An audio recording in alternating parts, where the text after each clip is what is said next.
Орон төргөө үзэгчтэй төв цаг мэдээллийн хөтөлбөр эхэлж байна. Хөтөлбөрийн эхэнд онцлог мэдээллийн хураангуй хүргэе.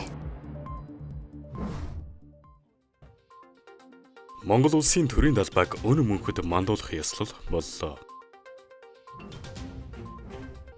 Үндэсний цахилгаан тээврийн хэрэгсэл цэнэглэх ногоон өртөө ашиглалтад орлоо. Засгийн газар шатхууны нөөцийг нэмэгдүүлж их үр сүрийг олон талд болгохоор ажиллаж байна. Иран улс Америкийн нэгдсэн улсын эдийн засгийн дайн эхлүүлвэл ормозын хоолой Персийн булангаар газрын тос экспортлохгүй гэв. Володимир Зеленский Украинд дайны үеийн сонгуул явуулах нөхцөл хараахан бүрдээгүй гэж мэдгдлээ. Хүндүрс роботын дэлхийн 2 дугаар спортын наадам Бээжин хотноо үргэлжилж байна. Монгол улс нэгдсэн үндэсний байгууллагын бүрэн эрхт гишүүнээр эсний түүхт 65 жилийн ог тохиолдуулан төрийн далбайг өнө мөнхөд мандуулах ёслолын ажиллагаа боллоо. Монгол улсын ерөнхийлөгч, зэвсэгт хүчний ерөнхий командлагч хөрөлсөх ёслолд оролцож, эх орныхоо тусгаар тогтнол, бүрэн эрхт байдал, төрийн бэлэг тэмдэг болсон Монголын төрийн далбайг хүндэтгэн мандууллаа. Монгол улс 1961 оны 10 дугаар сарын 27-нд нэгдсэн үндэсний байгууллагын бүрэн эрхт гишүүнээр эснээр дэлхийн хамтын нийгэмдгийн нэг хэсэг болж тусгаар тогтносон Монгол улсын байр суурь олон улсын түвшинд баталгаажсан түүхэн үйл явдал болсон юм. Түүнээс хойш Монгол улс нэгдсэн үндэсний байгууллагын хүрээнд энх тайван, аюулгүй байдал, тогтвортой хөгжил, уур амьсгалын өөрчлөлт, цөлжилттэй тэмцэх зэрэг олон улсын нийтлэг асуудлаар өөрийн байр сууриа илэрхийлж идэвхтэй оролцож ирсэн. Харин энэ жил нэгдсэн үндэсний байгууллагад бүрэн эрхт гишүүнээр эсний 65 жилийн ой тохиож буйгаараа онцлогтой. Энэхүү түүхэн ойг тохиолдуулан Монгол улсын төрийн далбайг өнө мөнхөд мандуулах ёслолыг зохион байгууллаа. Үндэсний эв нэгдлийг бэхжүүлэх, улс орноо сурчлах, эх оронч үзлийг төлөвшүүлэх төрт ёс, түүхэн уламжлал хойш үедээ өвлүүлэх зорилгоор Монголын ард түмний түүхэн уламжлал, хүсэл тэмүүлэл, эв нэгдэл, шодрогоос цог хямрын илэрхийлэл болсон Алтан соёмд төрийн далбайг Монгол улсын ерөнхийлөгчийн зарилгаар улсын нийслэл Улаанбаатар хотын үндэсний цэцэрлэг түрээлэнд өнө мөнхөд сүр жавхлантай ийхүү мандуулж байна. Төрийн далбай нь Монгол улсын тусгаар тогтнол, бүрэн эрхт байдал, үндэсний эв нэгдэл, төрт ёсны бэлэг тэмдэг билээ. Тиймээс төрийн далбайг өнө мөнхөд мандуулах энэхүү ёслол нь зөвхөн төрийн ёслолын үйл ажиллагаа бус Монгол ард түмний тусгаар тогтносон улс байх эрх, төрт ёсны уламжлал, эх оронч үзлийг хойч үедээ өвлүүлэн үлдээх бэлгэдлийн ач холбогдолтой. Ийхүү төрийн далбай эх орныхоо нийслэл Улаанбаатар хотноо мандан бадарч Монгол улсын тусгаар тогтнол, бүрэн эрхт байдлын илэрхийлэл болон үеийн үед өвлөгдөн үлдэх учиртайг энэ үеэр онцолж байлаа. 1961 онд нэгдсэн үндэсний байгууллагын гишүүн болсон Монгол улс өнөөдөр дэлхийн 190 гаруй улстай дипломат харилцаа тогтоож, олон улсын байгууллага, бүс нутгийн хамтын ажиллагаанд идэвхтэй оролцож байна. Өнөөдөр Монголын төрийн далбай олон улсын байгууллагуудын төв байр, Монгол улсын дипломат төлөөлөгчийн газрууд болон дэлхийн улс орнуудын нийслэлүүдэд мандаж, тусгаар тогтносон Монгол улсын нэрийг илэрхийлж байна. Төрийн далбай бол зөвхөн төрийн бэлэг тэмдэгтүүд үгүй, Монголын ард түмний түүх, тусгаар тогтнол, эх оронч үзэл, ирээдүйдээ итгэх итгэллийн илэрхийлэл юм. Тиймээс өнөөдрийн ёслол нь өнгөрсөн түүхээ эргэн санахын зэрэгцээ ирээдүй хойч үедээ тусгаар тогтнолын үнцэн, төрийн бэлэг тэмдэгэ хүндэтгэх ухамсар, эх оронч үзлийг өвлүүлэн үлдээх утга агуулгатай байлаа. Нэгдсэн үндэсний байгууллагын ерөнхий нарийн бичгийн дарга 2022 онд Монгол улсад айлчлаад Монгол улсад өгсөн хамгийн өндөр үнэлгээ нэгдсэн үндэсний байгууллагын хэмжээнд энэ дэлхийн 197 улсын дотор Монгол улсад өгсөн үнэлгээ шүү. Монгол улс бол энх тайвны бэлэг тэмдэгэ гэж тийм ээ. Манай улсад энэ тодорхойлолт өгсөн шүү дээ. Үүнд л одоо яг энэ тодорхойлолтыг л баталгаажуулаад өнөөдөр энэ том тэмдэглэлт үйл явдлыг яг COP17-гийн өнөөдөр дээд түвшний төрийн дээд түвшний уулзалтын яг энэ өдөр тохиож штэ ингэж зохион байгууллаа гэж ингэж үзэж байна. Ийхүү Монгол улс нэгдсэн үндэсний байгууллагын бүрэн эрхт гишүүнээр эсний түүхт 65 жилийн ойг тохиолдуулан Монголын төрийн далбайг өнө мөнхөд мандуулах ёслол боллоо. Манай улсад анхны үндэсний цахилгаан тээврийн хэрэгсэлээ цэнэглэх ногоон өртөө ашиглалтанд орлоо. Улаанбаатар хотод цахилгаан автомашины ердөө 5-аас 15 минутанд бүрэн цэнэглэх хүчин чадалтай дэлхийн хамгийн сүүлийн үеийн технологи бүхий ногоон өртөөг төр хувийн хэвшлийн түншлэлээр богино хугацаанд байгуулжээ. Улаанбаатар хотын худалдааны танхимын ерөнхийлөгч Ган Хуяг арга хэмжээний үеэр хэлэхдээ дэлхийд дахинд эрчим хүчний хүндрэл үүссэн энэ цаг үед дотоодын инженерүүд ердөө 2 сарын дотор 30 цахилгаан цэнэглэгч станцыг улс орон даяар байгуулж эхэлснийг онцлов. Эхний ээлжийн супер цэнэглэгч станцыг 32-ын тойрог дээр нээсэн бөгөөд энд суурилсан 240-600 ГБ-ийн хүчин чадалтай төхөөрөмжийн автомашиныг 5 минутанд 80% хүртэл цэнэглэх чадвартай юм. Ирэх 2-3 жилд нийт автомашины 30-50% нь цахилгаан машин болох боломжтой бөгөөд бензинээс 3-5 дахин хэмд өртөгтэй энэ шийдэл нь шатхууны импортын хамаарлыг бууруулахад чухал үүрэгтэйг тэрэ тэмдэглэлээ. Ерөнхий сайд учрал засгийн газрын бодлогоор уг төслийг тууштай дэмжиж байгаагаа илэрхийллээ. Тэрээр төрөөс ногоон өртөө байгуулах санаачилгыг дэмжсэн аж ахуйн нэгжүүдэд татварын 1% буцаалд олгох, ногоон санхүүжилт болон тоног төхөөрөмжийг галийн татвараас 100% чөлөөлөх хуулийн төслийг улсын хурлд өргөн мэдүүлэхээр бэлтгэснээ дуулгасан юм. Ногоон өртөө бол эх орны өнцөг уулан бүрт 500 одоо байгуулъя гэдэг томоохон зорилт тавьсан. Энэ ногоон өртөөг төсвийн хөрөнгө мөнгөөр барих нь зохимжтой биш. Цаашдаа энэ ногоон өртөөнүүдийн үйл ажиллагааг хэвээ явуулах нь үйл ажиллагаагаа тогтвортой явуулах нь бол хувийн хвшлээс шалтгаална. Тийм ч учраас төр зөвхөн бодиттой бодлогын дэмжлэг үзүүлж чадах юм бол эх орны өнцөг уулан бүрт энэ 500 ногоон өртөө байгуулагдана. Би энэ ногоон өртөөнүүдийн одоо эхний хэдэн одоо өртөөн дээр өөрийн биеэр очиж байгаа. Тэгээ хэдэн цахилгаан цэнэглэгч тавьсан газар ерөнхий сайд яагаад очдөг юм бэ гэж шүүмжлүүлж байгаа. Гэтэ би бүр цаашид олон очие гэж бодож байгаа. Зөв шин зүйлийг эхлүүлэхийн тулд засгийн газар ерөнхий сайд өөрийн биеэр үүнийг дэмжиж манлайлж байгаагаа илэрхийлэх ёстой. Монголын төр бол хэлсэндээ хүрдэг байх ёстой. Тийм ч учраас татварын 1% буцаалтыг хэрэгтэй хэрэггүй зүйл зарцуулсаар 2-3 жилиг үдлээ. Одоо цаашдаа татварын 1%-ийг шинэ эдийн засагт, шинэ дэд үтсэд оруулах ёстой. Тийм ч учраас үндэсний томоохон аж ахуй нэгж байгууллагууд татварынхаа 1% буцаалтыг би ногоон бодлого руу илүү оруулаасаа гэж хүсэж, эх оны төсвийг дагуулад би яг энэ ногоон өртөө байгуулах санаачлагыг дэмжсэн тохиолдолд татварын 1% буцаалтыг олгоно гэдэг хуулинд тухайлан зааж өгч.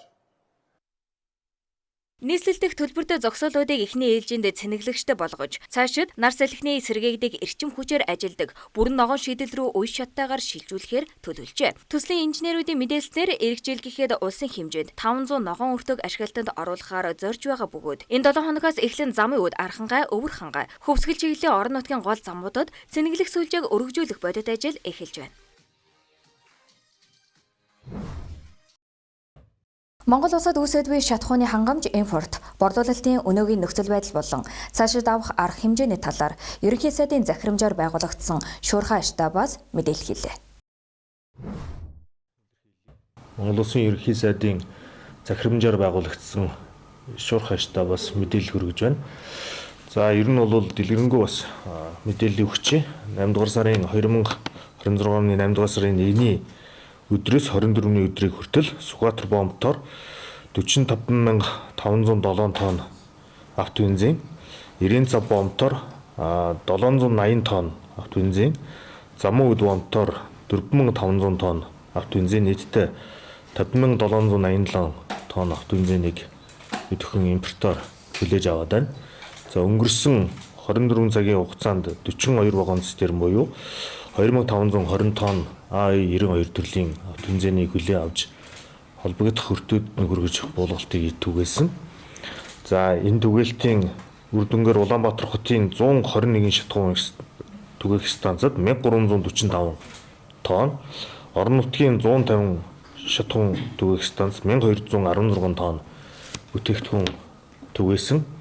За одоогоор төмөр замын хэмжээнд нийтдээ 149 вагон цистерн буюу 9000 тонн А92 төрлийн бүтээгдэхүүн тээвэрлэгдэж ирж байна. Өмнө мэдээлжсэний дагуу бид өхөн энэ амралтын өдрүүдэд бол орон нутгийн хангалтыг нэмэгдүүлэх хүрээнд ажилласан. Өмнөх мэдээллээр бол 70-80 шатхуун түгээх станцуудад орон нутгийн түгэлт хийжсэн бол 105 болж нэмэгдсэн. Ялангуяа одоо аймгийн төвүүдийг хангах улмаар алслагдсан сумдуудаа хангах юм зорилго тавьж ажиллаж байна.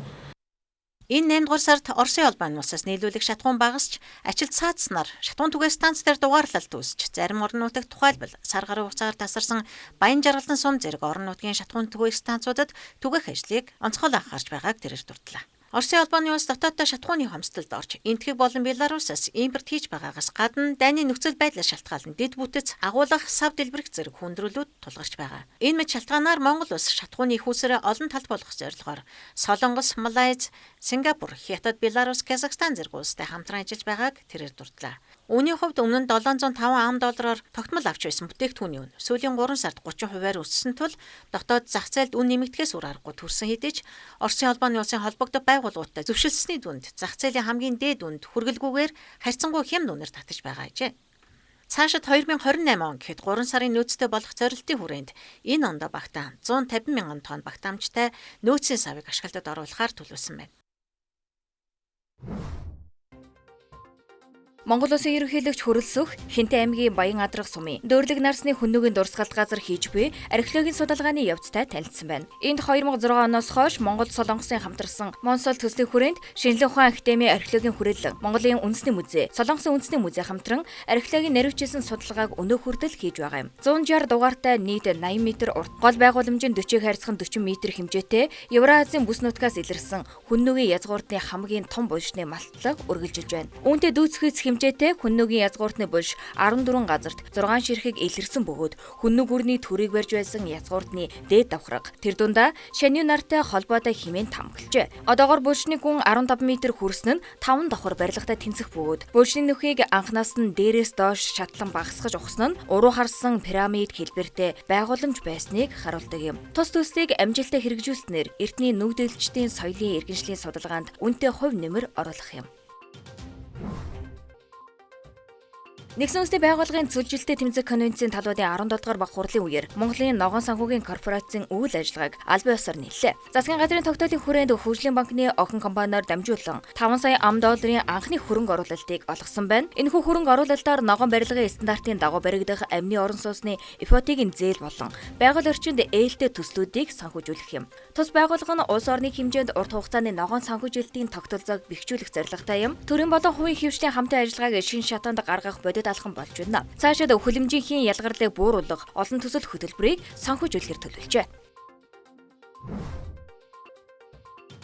COP17 хурлын хүрээнд болсон хотын дарга нарын чуулга уулзалтаар Улаанбаатар хотын автозамын төвжирлийг бууруулах 1-2 дугаар тойрог зам болон дэд бүтцийн төслүүдийг хэрэгжүүлэх зорилгоор бүгд найрамдах Хятад ард улсын China Central Strategic Advisory Group-тэй хамтын ажиллагааны санамж бичиг байгууллаа. Талууд автозамын сүлжээ, нийтийн тээврийн шин төрөл, хог аяглаас эрчим хүч үйлдвэрлэх болон амны орон сууцны хэсэгжилсэн дэд бүтцийн чиглэлээр техник эдийн засгийн үндэслэл, хөрөнгө оруулалт, технологийн шийдлийг хамтран судлахаар болжээ. Энэхүү хамтын ажиллагааны нийслэлийн тулгамдсан асуудал болох автозамын ачааллыг бодитоогоор бууруулахад чиглэсэн юм. Мөн дулааны цахилгаан станц 5-ын хаягдлыг дахин боловсруулж, барилгын материал үйлдвэрлэх, дэвшилтэт технологи нэвтрүүлнэ. Хүний нөөцийн солилцоо болон технологи дамжуулах чиглэлээр харилцан туршлага солилцох өргөн боломж бүрдэж байна.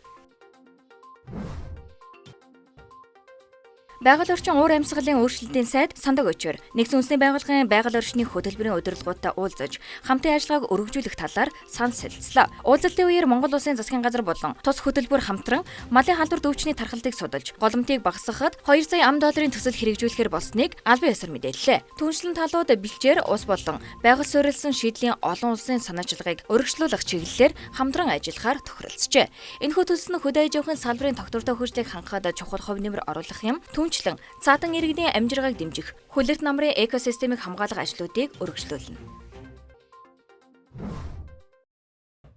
Үзэгч та бүхэн дотоод мэдээ хүргэлээ. Үргэлжлээд дэлхийд дахин болж буй үйл явдлын мэдээллийг хүргэе.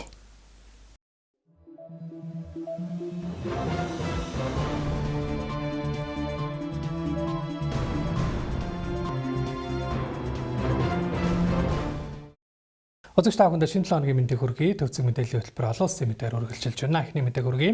За, Америк Ираны эсрэг эдийн засгийн дайнаа үргэлжлүүлсэн тохиолдолд Орон улсын хоолой болон Персийн булангаар ямар ч газрын тос экспортлохгүй гэдгийг Ираны талаас Ням гарагт мэдэгдлээ. За дээрх мэдээллийг Ираны үндэсний аюулгүй байдлын дээд зөвлөлийн нарийн бичгийн дарга Мохсен Резай хийсэн бөгөөд мөн тэрээр Ираны ард түмний эсрэг Америкийн эдийн засгийн дайнд оролцсон эсвэл дэмжсэн аливаа улс орны үйлдэлийг Иран дайны үйлдэл гэж үзнэ гэжээ. Иргэн сануулхад өнгөрсөн 7 хоногт Америкийн нэгдсэн улсын ерөнхийлөгч Дональд Трамп Ираны эсрэг урд өмнө ямар ч улс оронд авч хэрэгжүүлж байгаагүй томоохон хэмжээний эдийн засгийн хатуу хориг арга хэмжээ хэрэгжүүлэн Ираныг олон улсын худалдаа санхүүгийн орчноос тусгаарлаж түүнчлэн Иранд ямар нэгэн байдлаар эдийн засгийн дэмжлэг үзүүлсэн бусад улс орнууд ч мөн адил ноцтой үр дагавартай тулгарх болно гэж мэдэгдсэн. За Америкийн нэгдсэн улсын сангийн сайд Скотт Бесент мөн Ираны эсрэг авч хэрэгжүүлэх төлөвлөгөөг энэ 7 хоногт дэлгэрэнгүй танилцуулна гэж мэдэгдсэн билээ. Тэгвэл Америкийн нэгдсэн улсын энэхүү эдийн засгийн хориг нэгдсэн улсын байгууллагын гишүүн орнуудын бүрийн эрхэд хөндлөнгөөс нөлөөлж өөрийн эрх мэдлийг хэлийн чандад хэрэгжүүлэх гэсэн оролдлого.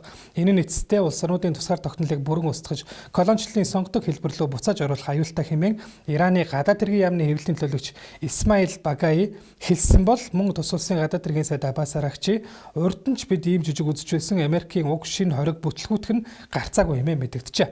За гэхдээ мөн Ираны эрх баригчид дээрх хоригоос болгоомжилж байгаа нь Америкийн энэхүү хоригийн улмаас дотоодод бензин шатхууны үн өсөж магадгүй талаар ард иргэдтэй хандан ийсэн анхааруулгаас харагдж байна. Ираны ерөнхийлөгч Масуд Пезешкиан нэм гарагт хийсэн мэдэгдэлтэй Ираны иргэд дэлхийн бусад улс орнуудтай харьцуулахад төрийн татаастай маш хямд үнэтэй шатхуун хэрэглэдгийг сануулж ард түмний хохироохгүй тулд чадах бүхнээ хийж байгаа гэд ойрын өдрүүдэд эцсийн шийдвэрээ танилцуулна гэсэн байна. Харин Дональд Трампын хувьд өнгөрсөн 7 хоногт хийсэн мэдэгдэлтэй Америкийн нэгдсэн улс Ираны эсрэг эдийн засгийн дайнд шилжсэн нь Ираны эсрэг цэргийн арга хэмжээ авах боломжийг хязгаарлахгүй гэдгийг тодтогсон юм а. Дараагийн мэдээ Украины ерөнхийлөгч Владимир Зеленский нэм гарагт сэтгүүлчтэй уулзах үеэрээ Украин улсад дайны үеийн сонгуулийг явуулах нөхцөл хараахан бүрдээгүй байгаа талаар мэдэгджээ. За тэрээр өнгөрсөн 7 хоногт Украины батлан хамгааллын сайд асан Михаил Фёдоровын хийсэн дайны үеийн сонгуул явуулахыг уриалсан мэдэгдэлтэй холбогдуулан хийсэн мэдэгдэлтэй одоогоор сонгуул явуулах нөхцөл бүрдээгүй, өнөөгийн нөхцөл сонгуул явуулах нь үндэсний задралт хүрэх ноцтой аюултай асар их эрсдэлтэй агуулах болно гэжээ. Тэрээр хэлэхдээ мөргөлдөө үргэлжлэж байгаа энэ үед талууд Украин дайны үеийн сонгуул явуулахыг шахсаар байгаа боловч ийм сонгуулийн урьдчилсан нөхцөл бол түнш орнууд Украин сонгуулийг аюулгүй хууль ёсны дагуу явуулахыг баталгаажуулах тодорхой нөхцөлийг бүрдүүлж өгөх явдал бөгөөд Украины фронтын цэргүүд болон дайны улмаас гадаадд дөрвж байгаа сая Украины иргэд сонгуульд аюулгүй оролцож халдлагын аюулаас ангид байхыг баталгаажуулах шаардлагатай гэжээ. Харин энэ үеэр Оросын албаны улсын ерөнхийлөгч Владимир Путин эх сарын дундуур болох тус улсын парламентын сонгуулийн өмнөх эрх баригч Единая Россия намын чуулганд оролцож үгүйлэх үеэрээ бид ардчлалын зарчмуудаас ухрахгүй алс доронтоос Нова Россия, Донбасс хүртэл агуу эх орныхоо нутаг дэвсгэр даяар бүх төвшөнд сонгуул явуулах болон явуулсарч байх болно. Орос улс ямар ч нөхцөл байдалд орсон сонгуул явуулдаг улс хэвээрээ байх болно хэмээн онцлон хэлжээ. За тэгвэл Оросын албаны улсын парламентын сонгуулийн дараа Владимир Путин дайны хүчин чармаалтаа нэмэгдүүлэх зорилгоор 300 мянган цэрэг нэмж татах гэж байгаа. Ирэх 2027 онд Орос улс цэрэг таталгаа өргөжлүүлж нийтдээ 500 мянган цэрэг шинээр дайжлах боломжтой. Үүндээ Оросын анслагдмал бүс нутгуудын хүн амыг хамруулах төлөвтэй байгаа талаар Украины ерөнхийлөгч Зеленский нэм гарагийн мэдээлэлтэй анхааруулсан бол Америкийн хэвлэлүүдээр мөн үүнтэй ижил төрлийн мэдээллийг тагнуулын албаны эхнэр гэж татан мэдээлээд байна. За өнөөдөр мөн Украин улсын тусгаар тогтнолын өдөр тохиож байна. Ёслолын арга хэмжээнд оролцохоор Их Британий шинэ ерөнхий сайд Энди Бёрнхэм, Европын зөвлөлийн ерөнхийлөгч Антонио Коста, Молдовын ерөнхий сайд Майя Санду, Люксембургийн ерөнхий сайд Люк Фриден, Эстонийн ерөнхийлөгч Алар Карис зэрэг Европын удирдагч нар Киевт айлчлан ирээд байна. Сүүлийн мэдээ хөргий бүгд найрамдах Хятад ард улсын нийслэл Бээжин хотноо эдгээр өдрүүдэд хүн дүрс дроптын дэлхийн 2 дугаар спортын наадам үргэлжилж байна. За энэ сарын 22-нд Бээжин хотын Олимпийн паркийн үндэсний хурдны тэшүүрийн ордонд нэгдсэн тус спортын наадмыг Бээжин хотын ардын захиргаа, Хятадын төв радио телевиз, дэлхийн роботын хамтын ажиллагааны байгууллага, Аз намханлаа роботын дэлхийн цомын олон улсын зөвлөл хамтран зохион байгуулж байгаа бөгөөд энэ жил дэлхийн 6 төв бүс нутгийн 16 орны 666 багийн нийт 2056 робот оролцож байна. За 5 өдөр үргэлжлэх наадмын хүрээнд роботууд 100, 400, 1500 метрийн гүйлт, хөндийн өргөлт, уртын хараалт, ширээний теннис, хөлбөмбөг, бокс, холимог толгоон гэх зэрэг спортын 51 төрлийн тэмцээнд өрсөлдөж байна.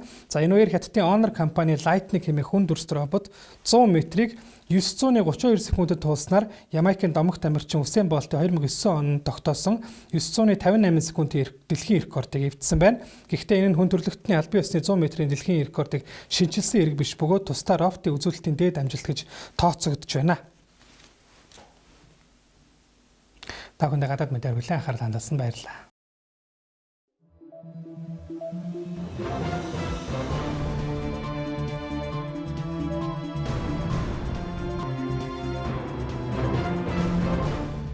Төвцөг мэдээллийн хөтөлбөр энд хүрээд өндөрлөж байна. Анхаарал хандуулсанд баярлалаа. Баяртай үзэгчдээ.